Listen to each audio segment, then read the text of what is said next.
Welcome back to the analyst desk. I traded out a taco for an aggro. How are you doing? Seems like a pretty good deal to me. I'm doing pretty well. Well, I have an aggro stand. And yet again, thank you to Sennheiser for these audio equipment, both players and casters alike. It's a pretty interesting show for the caster. You know, you got a chance to interview Mr. Young Link. I did. And, you know, it's been a lot of fun to just watch this whole sort of process kind of come out. All these contestants, a lot of hopeful faces. Some good moments, some bad moments, but got to tune in to find out what I'm talking about. Well, tune in on Wednesdays every 5 p.m. And let's take a look at the North American standings for today. We saw earlier on in set 1, Trifecta defeating Mighty Storm, and then Luminosity here taking a 2-0 over Noble. No real surprises through the first two sets. I mean, maybe a slight surprise just how dominant Trifecta looked in their set, but no surprise that they ended up winning it. Luminosity, same sort of thing. Just you expect them to come out and win that 2-0, and in these sorts of situations where you're working towards these fall finals, the super regionals, the most important online split, you got to beat the teams you're supposed to beat, and so far Trifecta and Luminosity have done that. You got to get the points right now to advance closer to that super regional. So let's take a look at the rest of the day. We saw 2-2-0 so far, but set number 3, ALG versus SPL Gatekeepers, and then the final one of the day, Space Station against the United. I anticipate that both of these sets are going to be a little bit more competitive than we've seen through the first two so far. ALG and Gatekeepers. Gatekeepers just coming into the SPL now, but this is still a team that has a lot of potential on it. ALG started really well during the summer split, but also started to fall off a little bit, so don't be surprised if they end up with a pretty close set there. And then the end of the day, E United up against Space Station. That's the headliner of the day for NA for sure. Well, we'll talk about those two sets in a bit, but let's recap a little bit here. That Luminosity versus Noble set, I'm looking at the way Aquarius just kind of dominated the end game of the first one with that Kukulkan. I mean, Aquarius, there's a reason LG had a bunch of solo laners to choose from and ended up going with this guy. I mean, he's got a lot of talent, and he's also still new enough to the SPL that they've got a chance to really mold him into how they want their solo laner to play. They don't need some star solo laner like Benji or CycloneSpin who's going to carry the team fights. They just need a solo laner who can create space for Barracuda and Baskin. That's all they're looking for. And if Aquarius happens to kill a bunch of people and look like a star while he's doing it, great. That's exactly what happened in this set. The combined leadership between both Barracuda and Jeff Hilla definitely helping Aquarius transition into this more kind of seasoned veteran team here. But outside of Mr. Aquarius in game number 1, game number 2 here was also a talented performance by both Mask and Baskin alike. I mean, Mask looked great in game 1 as well on that Thor. He got off to a great start on Skeleton, and again, game 2, he looked lights out. Mask, again, like I was saying with Aquarius being molded by Jeff and Barra, Mask can really do the same. He can tell his solo laner how he wants him to play and how he wants to get himself a lead. Plus, whenever you get free farm like this in the jungle, it doesn't make it too hard. You can definitely tell Luminosity have been practicing the strategy of this Thor-Nox combination. It has so much control between the Tectonic Rift, the Silence, and the Root here, and they even made a good demonstration of it outside of the crowd control, being able to go into the Thor with that Anvil of Dawn, just locking down and securing game number 1. Really exciting combination, no doubt. Every time you've got plenty of damage, even more lockdown than you've got damage, and the mobility there as well. Really strong pairing, and again, that's showing how much practice Luminosity has put in. Nox was not in Baskin's God Pool whenever he first moved to the mid lane. This is a new development for them, and it just makes them that much harder to draft against. It was mostly Poseidon, if I recall correctly. Poseidon, and then Poseidon, and if Poseidon was banned, then they went with Sol or Thoth, and those were okay. Now those are really, really strong, and you're adding in these auxiliary characters just in case those don't fit the draft. Well, Luminosity prepared very well against Noble, getting that 2-0 victory, but then there was Trifecta against Kapow, or aka a Mighty Storm here, and the Challenger Circuit team didn't seem to stand up against the SPL. No, they walked right through the door into the SPL, and Trifecta just slammed it right on them. I mean, it was bad. Trifecta, again, in Mighty Storm's defense, Trifecta probably the NA favorite right now, though. They looked the strongest out of every NA team at DreamHack Valencia, but that was a really tough set for a Mighty Storm. They've got to really just go back to the drawing board and redo a lot of stuff in preparation for week 2. We were talking about the preparation for Luminosity, but it seems Trifecta also prepared very well with how they executed that early level 1-2 strategy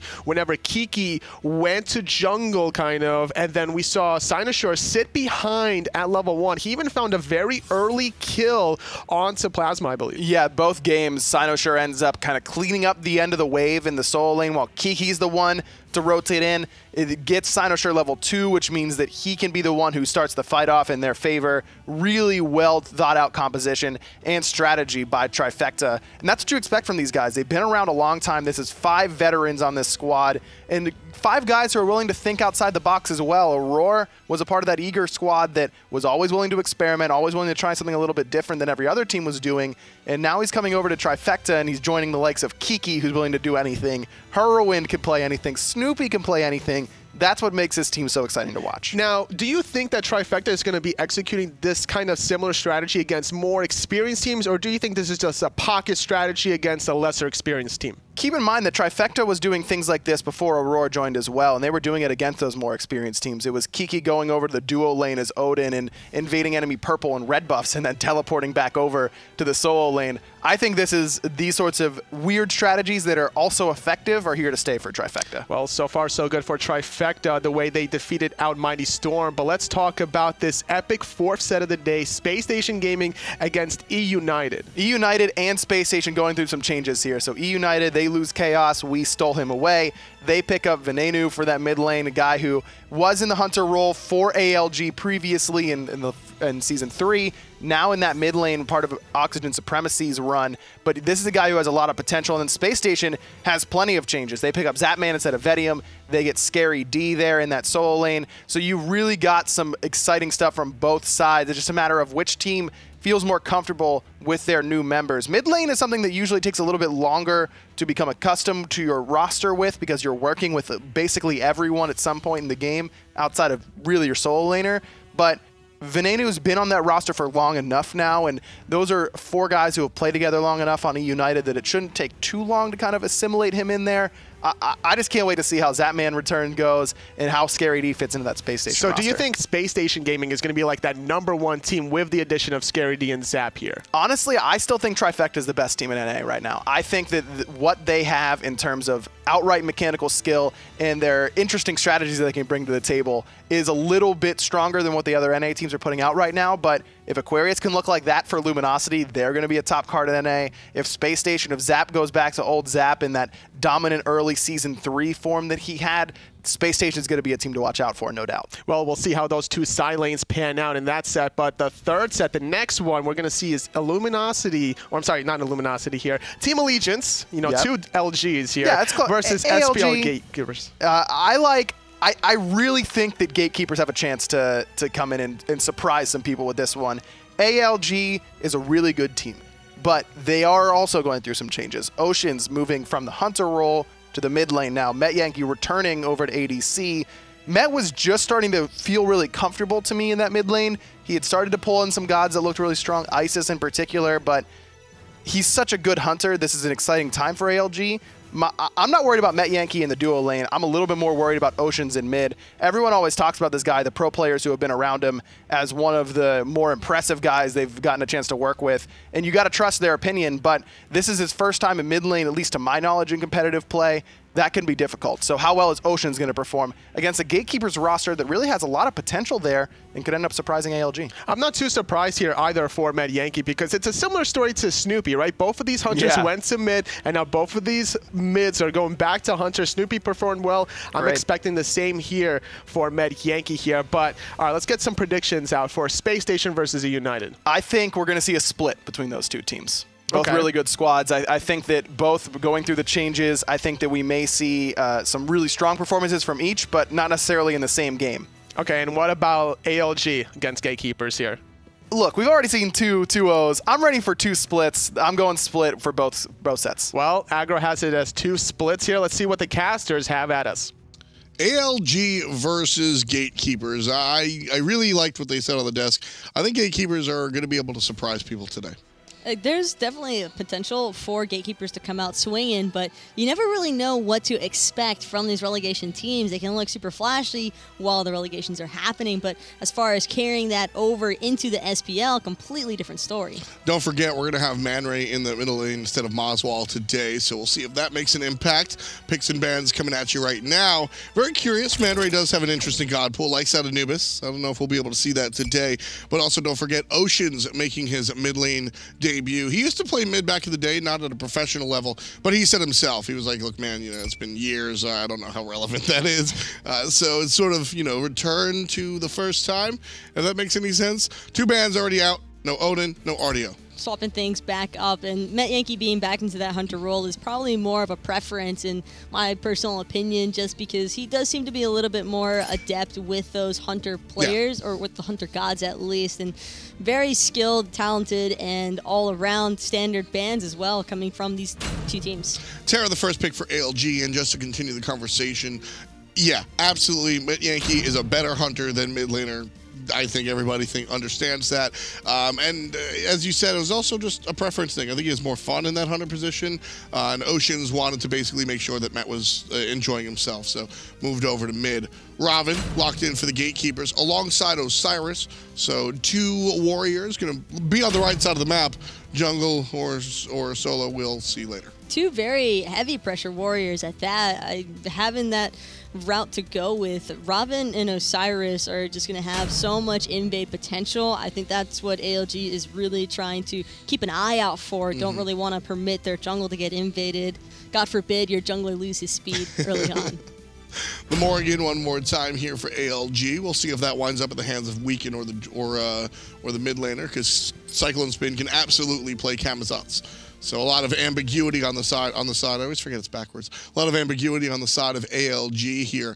Whereas Gatekeepers, they're going to lock in Ganesha. Sun Wukong banned out. Love to see that guy banned out. And Scylla also banned by ALG, keeping ManRay's god pool in mind. Gatekeepers already have their front line intact. They've got the peel possibilities as well because of the Osiris and the Ravana.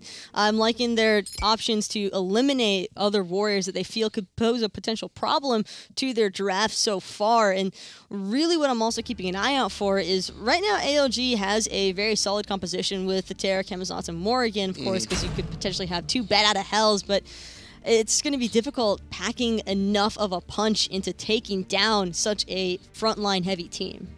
Cernunnos, a selection for Gatekeepers. This is DayToRemeber, and remember, the 2v1 in relegation. Now, it's relegation, much different team compositions, but he played the Cernunnos there when we got to see that highlight play, so that's always nice to see. Hoagie and Tyr.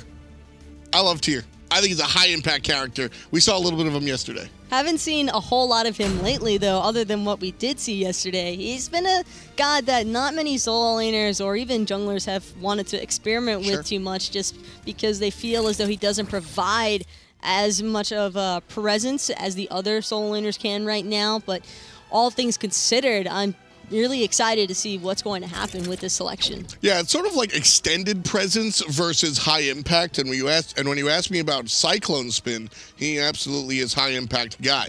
He doesn't. So when you look at the Kukulans and you look at the other warriors that come out there, I mean, they're gonna battle in zone and just sort of do the thing for as long as it takes, right? CycloneSpin on this tier is gonna look to shove somebody's face into a wall and let everybody kill them, and hopefully they're dead by then. That's the idea behind this. So high pressure versus high impact, 2 very different thought processes.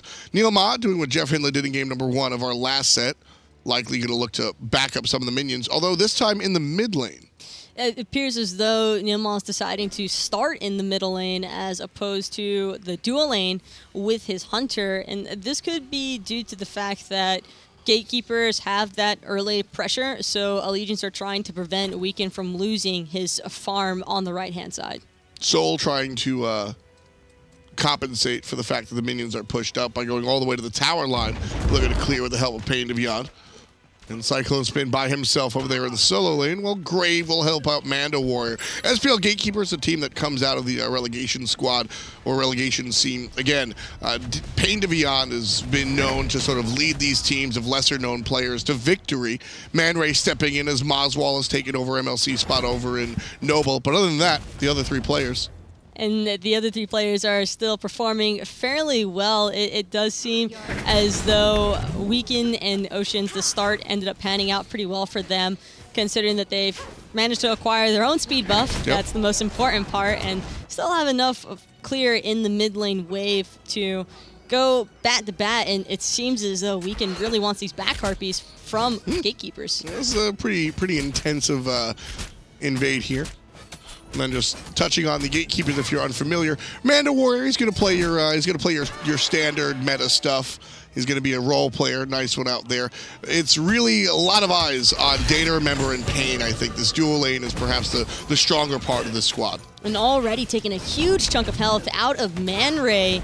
Weekend with the burst potentials, and PainDeViande just really trying to do everything he can to assist his mid laner with that clear. Ganesha has a lot of clear early on as well, so I like that he opted to start in the mid lane to help out the Soul, recognizing that NeiruMah had initially ventured that way. Right, and so just making sure to keep the balance of the map relatively similar so nobody gets too much crazy fun.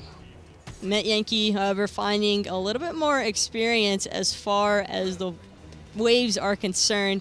That could partially be due to the fact that he was left alone for a little bit since his support opted to rotate. And this isn't something that seems too out of the ordinary. Cyclone just getting pressured out. That's what Osiris does best. You know, interesting, you notice that you mentioned that tier, you know, hadn't been as prevalent in the world of the death toll cleavers, I think, right? That was really important for the, you know, the Bellonas, the Osirises, the Arlong Shens, but we seem to have moved past that a little bit. Is that what lets tier kind of show its face again? Death toll is still pretty rewarding when you have the cleave auto attacks, and of course, because of that, MandoWarrior will have a little bit more pressure potential. It's the team fighting scenario that CycloneSpin is really keeping an eye out for on ALG, because Tyr can bring a little bit more presence in a team fight if he gets the blink fearlesses off, and those can be absolutely devastating for a team to try and deal with on the backside. Yeah, I mean, that's what I was mentioning before, is MandoWarrior is going to be able to zone and sort of deal with players over a long period of time, where CycloneSpin probably won't be able to zone it effectively for that long, but if he gets one good fearless, the player's dead. So certainly more in allegiances, specifically CycloneSpin's, I think, gameplay style. High impact. I like how Gatekeepers draft is evenly spread throughout every stage of the game, though. You have the early game presence from the Ravana and the Osiris, then you have your mid to late with ManRay on the Soul and the Cernunnos. Weekend and the rest of ALG really helping him secure his own buffs. You could see that invade wanting to come through from Grave, but when there's 3 members present, don't want to overextend. Well, Grave going to be collapsed on by 2. Weekend misses the Screech. A couple of basics are good, but it sends Grave over the wall with his ultimate. Not really too big of a deal this early on. Back in the mid lane, we say hello to Oceans, making his mid lane professional debut on the Morrigan.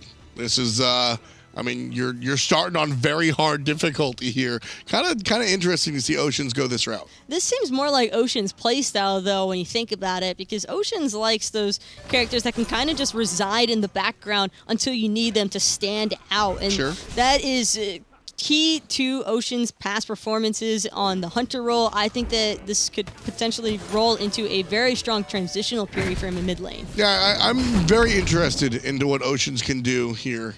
Playing middle now.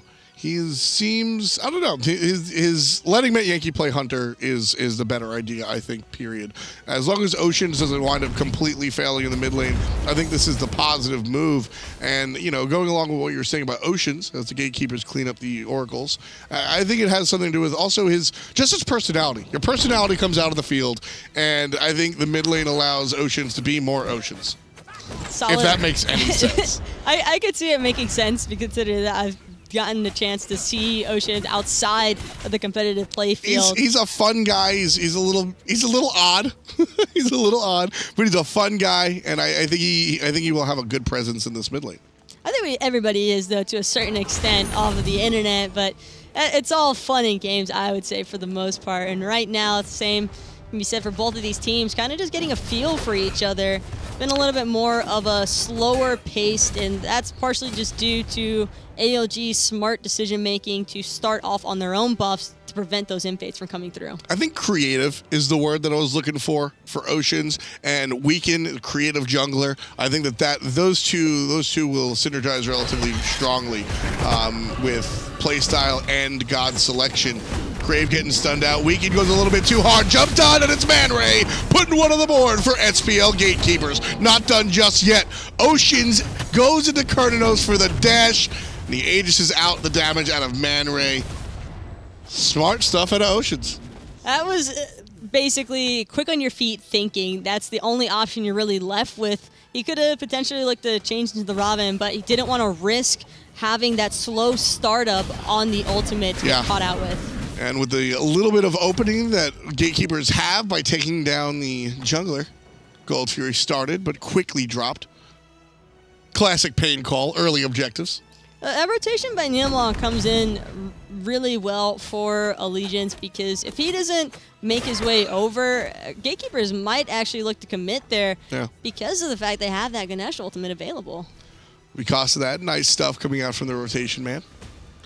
CycloneSpin here, half a level down, has to deal with MandoWarrior, and look at the collapse for the Gatekeepers as well. If they choose to go to the right side, they can handle him, but they see Weaken coming through on the Gargoyle, and they're gonna bounce back again. Weaken off the mark with the Screech. Level 7 compared to Graves level 9 already. This is kind of just what you expect from early game Ravana, though. He has so much damage from his abilities, and speaking of which, NeiruMah looking to maybe get something going with the Terra ultimate being popped. I think he was concerned for his Hunter, Metyankey, going boxing match with DayToRemeber. Yeah, middle lane. I gotta do it. Middle lane, a little bit of damage there. We can take it, but yeah. DayToRemeber only has 1 M. Keep in mind. Very important stuff. Red buff invade coming out from the SPL Gatekeepers. That one's going to go the way of the Gatekeepers. No one's there to really pick it up, but MandoWarrior with the solo kill on the right side of the map, taking down CycloneSpin early. 7 minutes and 50 seconds. That one's gotta hurt. Cyclone, definitely not one of those players that likes to fall victim to the solo kills. Almost a beautiful ricochet by Metyankey. Didn't catch around that edge sharp enough, so he wasn't able to capture the entirety of SPL in that corner. But Weaken by himself, and now he's gone. 1v3, not a smart move. Weaken falls down, unfortunately. 3 kills, and they all belong to the Gatekeepers. You know, and MandoWarrior getting the solo kill on CycloneSpin. Sure, it's surprising watching a rookie come in, taking down a veteran, knowing how aggressive CycloneSpin is. But if you ask players that are familiar with MandoWarrior, including MandoWarrior, he's going to tell you, man, I don't really look for the solo kills. I'm just there to help my team. I'm a real role player. I play the meta stuff. That's what I do. Seeing that come out, Taco, I don't know, man. It's kind of interesting, I'll say that. If you're picking Osiris, though, you are looking for the solo kill every single time, especially against the tier. He has so much die potential against the tier. I'm a little bit surprised that Cyclone, if anything, wasn't trying to play it more passive, recognizing that fact, but that could also just be due to Cyclone potentially not giving him respect in the solo lane. Yeah, there's absolutely the idea of the underestimation. I mean, MandoWarrior, this is DayToRemeber, ManRay, even Grave to a certain extent. These are guys that have been in and around the Smite scene for a long time, putting on a show. You're familiar with their names. MandoWarrior, not exactly the Lord of the Challenger Cup like DayToRemeber is. So very interesting. Very interesting to see Mando get that sort of start. And Go him. I don't necessarily fault Weaken for falling at that Oracle area either, because he had his ultimate available, probably wasn't expecting the damage, and now same story can be happening here for Grave as he's looking to aggress.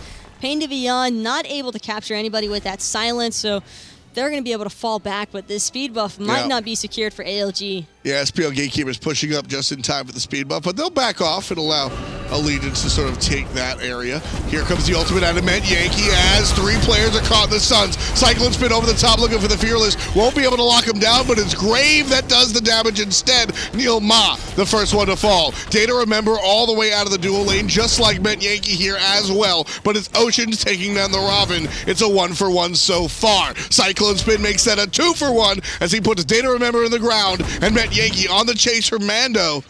But it looks like Mando's going to escape up north.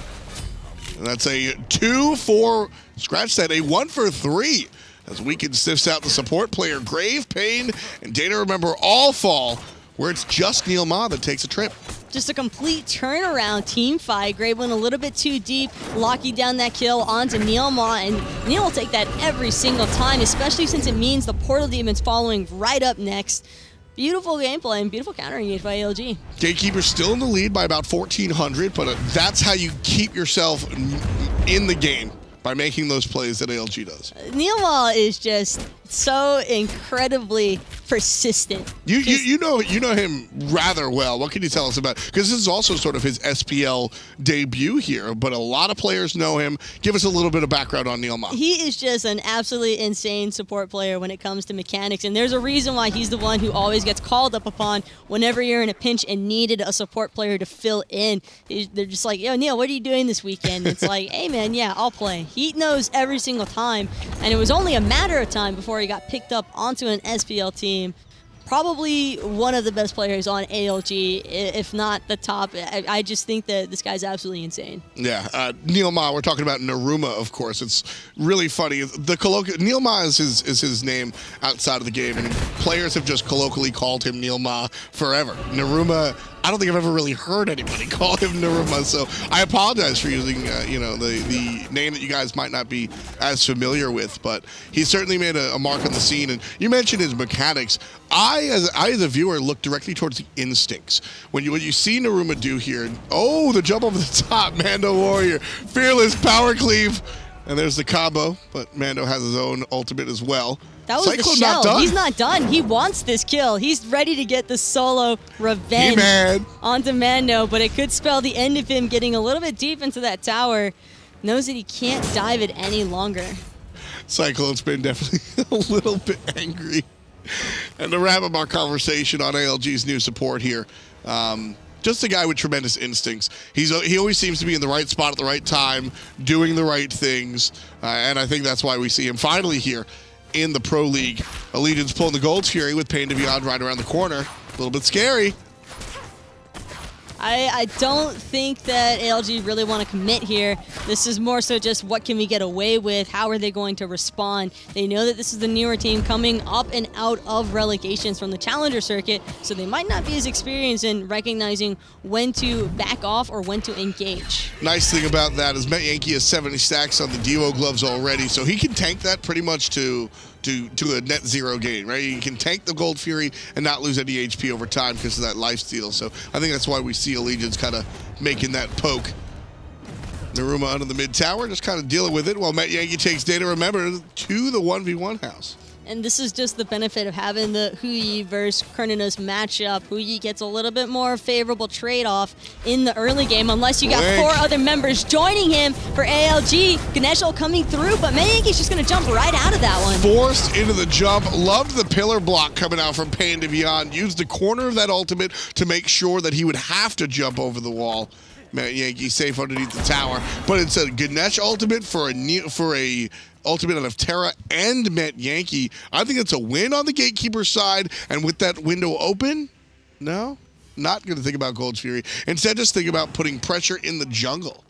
Looking to potentially invade this red buff. Gatekeepers have already done it once with looking towards the speed, and that situation did not pan out well for them. On the backside, however, ManRay just getting completely aggressed on by Weekend, and it's no way that he's going to be locked down just yet. The Shallow coming in clutch to save his life temporarily. Still many players surrounding him. Weekend with the last hit, assisted by CycloneSpin and Oceans. Grave gets ricocheted all the way to the fountain. Metyankey, fantastic stuff. 1-0-1. Wow. Terra walls and Huyi ricochet. Yep. That is just the worst way to get triple bounce on. It feels horrible whenever it happens, because you already know that it shouldn't be a thing, but it definitely is. Oh, that was Metyankey. Welcome back to the Hunter roll, man. He hits that ricochet and he goes, feels good to be back.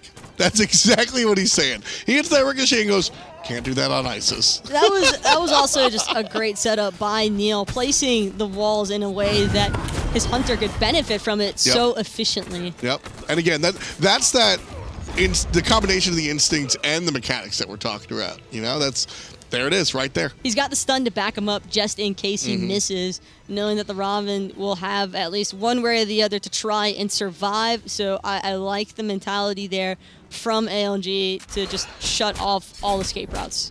That's going to, again, keep ALG a little bit closer. Still down, but coming back into this one slowly but surely. Less than 1,000 gold now. CycloneSpin by himself here in the solo lane. And he should be all right. Yeah, no real aggression coming out from the SPL Gatekeepers. ManRay did go into the Aegis during that engagement. I am a little bit surprised that ALG didn't want to commit onto the Gold Fury just yet, but this could be the reason why Ocean's taken a lot of poke from the Gatekeepers. Now, was that just from Pain? Or was that also I believe that was ManRay? from ManRay. Okay, yeah, that's what I thought. I was like, Ganesha doesn't hit that hard. Blue team gets control of the speed buff, so that's going to be a good look for Allegiance. We can go over there, picking it up in PainDeViande's face. CycloneSpin just sort of walking away, so still nice and even here in 16 minutes. He's just getting beat on by two different warriors. Yeah. It's the Ultimate Warrior Showdown, but having that heal on the tier actually came in handy. And I like that thought process behind Pain, stopping the stun right away, but ManRay already forced him to his Evaporate, and not having that available means that he's going to need to be careful in the mid lane. Otherwise, ALG are more than likely going to immediately pounce on him, and that's why he just opted to go farm up those back harpies instead. Yeah, that's certainly something that ALG are thinking about the entire time. Grave taking care of some vision as well. Metyankey finds the mark of the day. Not going to find the dashes. NeiruMah. But that was a cute little play. Finding the double dash because he breaks the other rock. You don't want to see that one. That's all he wanted was for Metyankey to force out the dash so they could look for the lockdown. But Pain, there's not much he could really respond with. Met's level 16, PainDeViande is only level 12, NeiruMah is 11. These supports are really just looking for the setup factors off of their hunters. He was also standing on the ward, so no real surprise factor. Pain's hiding behind the corner like, haha. And the lead is just looking at him. Yeah, okay, we got you, buddy. CycloneSpin losing the trade there to MandoWarrior. But the Oracles do go to the rest of his team, so that's a positive look. NeiruMah taking a little bit of poke from ManRay, but neither team really want to commit hard. Cyclone and Mando opted for two separate builds, and I'm a little bit surprised actually to see Mando favor the mystical mark over the gladiator shield, because Osiris is regarded as one of the best characters to build that gladiators on, and in this circumstance he felt as though he would get more benefit out of the mystical. Yeah, I mean, basically what I think it comes down to is the ability to clear the wave, perhaps, because the mystical male is going to help him out as he sort of ticks things down. CycloneSpin clearing the wave relatively easily with the Fearless Power Cleave combo at this point. MandoWarrior really bringing the business to CycloneSpin. I like to see the rookie just go head-to-head. But he's not really getting the favorable trade-off for it. Pushed out to half HP. Now that he's going to try and assist Grave on his speed buff, Cyclone kind of just poking his head over there to see what's going on. But he can recognize that there's no way he's going to get away with that one. Instead, just putting out even more potential onto the Osiris. Yeah, Fearless combo still not wrecking MandoWarrior. He definitely has a lot of the the mitigation there, so not too big of a deal for MandoWarrior. But the rest of the SPL Gatekeepers across the way have certainly been doing their job. Still no Gold Fury attempt from either side. The only objective that's been secured globally from these teams has been the Portal Demon by ALG. So right now, it's definitely been a more reserved pace for these two squads. Oh, yeah. Very, very cautious. CycloneSpin, MandoWarrior very low. CycloneSpin can kill him if he gets him with the full combo and some basics after the fact. But that's exactly why we saw MandoWarrior play so aggressively. Wanted to see CycloneSpin push up and then get ganked. Instead, forces the blink out. Now it's NeiruMah in trouble, but Grave able to secure the enemy speed buff. Nice play. Invade successful for SPL Gatekeepers.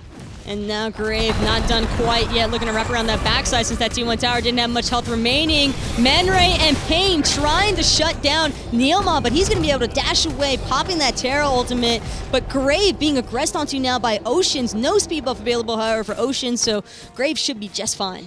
Metyankey here as well. Sun's coming down. Grave going to be slow to muting it, however. And DayToRemeber also going to Aegis it out as well. So 2 relics forced out. You can see that one there. The Shell helping out as far as Grave is concerned, and the Aegis helping out Mr. DayToRemeber. 5 members of Gatekeepers here looking for the at least positioning around the Gold Fury. They've fooled us a couple of times so far. Both teams having that corner point warded, but Metyankey, a little bit of a danger situation, doesn't want to quite commit despite having CycloneSpin there, mostly because he was so concerned about MandoWarrior immediately killing him right after. Yeah, Metyankey at 40% HP or so, not ready to hard commit. Oracles go the way of SPL Gatekeepers. They'll have the vision over there on the left side. And now still just looking for a little bit more. Gatekeepers pushing their lead almost up to 2,000 here, Taco. Metyankey didn't want to bat just yet, kind of just hovering around, making sure that Gatekeepers aren't looking for any sort of objective-based fight. If once I get to pick there, I'm almost certain that would have been a Gold Fury.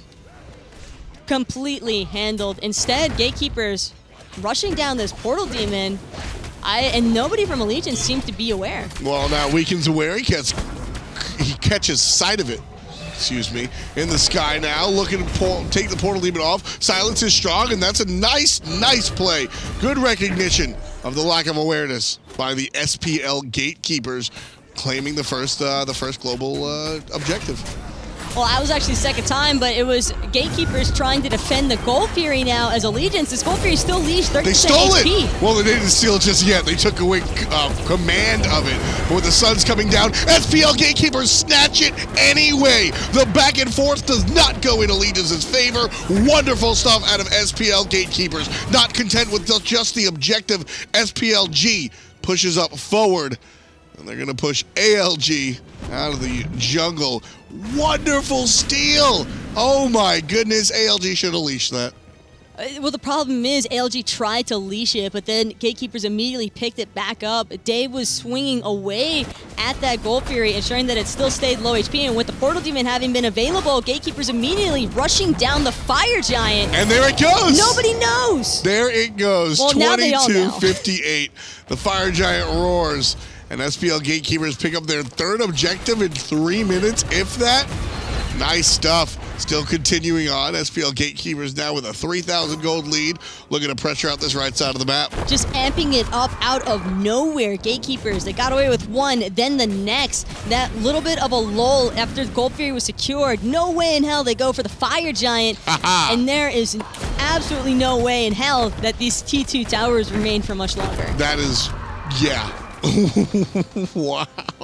SPL Gatekeepers, welcome. Welcome to the league. This is so much fun to watch. Usually I'm using that phrase kind of sarcastically, like you get beat up and I say, hey, welcome. No, it's SPL Gatekeepers just tearing up Allegiance, who for all, this is a good team. This is a good ALG squad. I've got to say, ManRay has stepped it up a lot. I'll say that as well. Compared to where I've seen him perform previously, this looks like a completely different player to me. Yeah, ManRay a big deal here. DayToRemeber going to beat out CycloneSpin's Blink Fearless, and that's that. SPL Gatekeepers going to keep pushing up. ManRay has performed very strongly here. You can see number 3 on his team and player damage number 4 overall. I'm impressed with what we've seen out of MandoWarrior, and I'm always impressed with PainDeViande to a certain extent. There's the flip over the top, looking for Day without the beads this time, and on the back end is Weaken all by his lonesome. Weaken's trying to pick off ManRay, but unable to do so because he's got the defense of PainDeViande following him up. Metyankey caught out just a little bit too slow because of that Ganesha ultimate. Weaken gonna forfeit his life trying to protect the rest of his team. Grave's gonna find NeiruMah, and now ManRay cleaning up Oceans. Grave just going really hard for it. Finds the backflip kick with the kill. Tier 2 tower down, and this is gonna look for a Phoenix here. SPL Gatekeepers, only 7 kills here, but all 7 kills have been paramount to their objective-taking ability. Cyclone committed into that fight because of a ricochet from Metyankey that poked out a third of ManRay's health, believing that they could chase down and take away the soul's life. Would have been a huge cleanup kill. Instead, the situation is completely turned on. Metyankey, though, and Cyclone still trying to hold on to hope, unable to do so effectively. Gatekeepers getting away with murder right now. Right side Phoenix down here, and what was previously a 2,000 gold lead has just rocketed up to 10K. Look at that one. 10,000 gold. Just, ouch. It all happened so fast. It actually did. That is one of those situations where you just don't see it coming. Hits you like a train. You know, it's funny because this is, so I mentioned PainDeViande has brought multiple units. This is now his third team of lesser known players brought into the Pro League and looking for success. Maybe finding it here in the early days of the fall split. But something I want to bring up is Pain is known for his objective calls. His objective calling is what have allowed those teams to be so successful. And I run my talk show every Tuesday, and somebody asked, they said, hey, everybody knows that Pain is going to go for these weird objective calls. They all know it. Is that going to make him less successful because everybody's expecting it? Clearly not. Because you know to expect it, but you also can't expect it at the same time. And the same could be said for NeiruMah. He's getting absolutely pounded by MandoWarrior, just forcing him out entirely, forcing out the Terra ultimate. T1 doesn't stand a chance against Day and ManRay. Everybody knows what you're going to get out of Pain. 4 lesser-known individuals and objective calls. And Pain's still doing it 3 years later. It was Worlds 2 that Enemy made it, right? Worlds 2 that Pain's team made it to finals at Worlds? Yes. We're heading into Worlds. He's still doing it. I'm not saying SPL Gatekeepers are going to make it that far. Anything's possible, but things certainly looking very, very positive for this squad here in their first game of the season. And, you know, again, talking about MandoWarrior, he's top of the player damage. Now, sure, he is a solo laner, but he's been doing a lot here, and this is even outshining his performance in what we saw in relegation. It was just so unlucky for Allegiance that Day immediately picked up that Gold Fury, recognizing how low it was. Yeah. That preventative leash was just insane gameplay.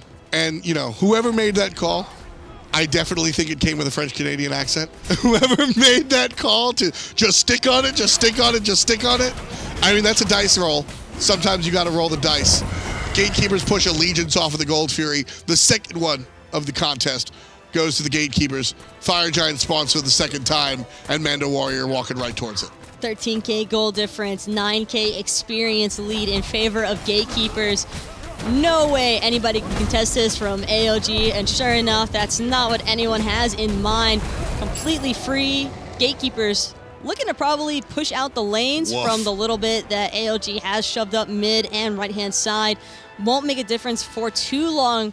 They just want this Phoenix, the last Phoenix. They want the game. ManRay and DayToRemeber warding out the enemy jungle, making sure there's no surprises. Most notably looking at Oceans, the mid lane assassin, right? It just, to me, wasn't even a series of mistakes by ALG or anything like that. They had some excellent counter engages. It's just nothing you can do. I think that Portal Demon was just about to run out when they all managed to take it on over to the Fire Giant. Yeah, it was. You could point to the leashing coming so late from ALG on that original Gold Fury, but that's not the end of the game right there. This has just been spectacular play out of the SPL Gatekeepers, most notably with respect to the objectives. But their gameplay here has also been very, very strong. DayToRemeber just taking out Weekend before the fight even begins here, Taco. NeiruMah pushing up as well, trying to find the spacing, and they're going to force Metyankey out of the fight nice and early. CycloneSpin doing what he can, but the left side Phoenix likely to fall. And Day, he just has his mindset entirely on that final objective. Now the rest of Gatekeepers are pouring in along with the fire creeps from the other lanes. Cyclone still managing to hang on to his life, but how much longer can ALG actually hold off this team? Left side down, mid Phoenix also down. SPL Gatekeepers looking for the third Phoenix as well. Nice silence coming out of PainDeViande. The knockup is strong as well. CycloneSpin doing what he can, but it's all a little bit too late. ManRay, kill number 4, leading his team. And the SPL Gatekeepers tunneling into the throne room. The Titans half, the Titans 25. The Titan is dead.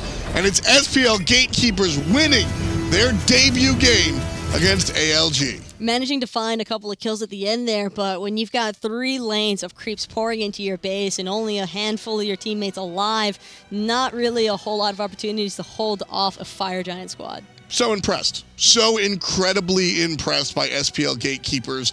And you know, it's just a lot of times when these new guys come in and they find a win, it's because of just poor play on the other side.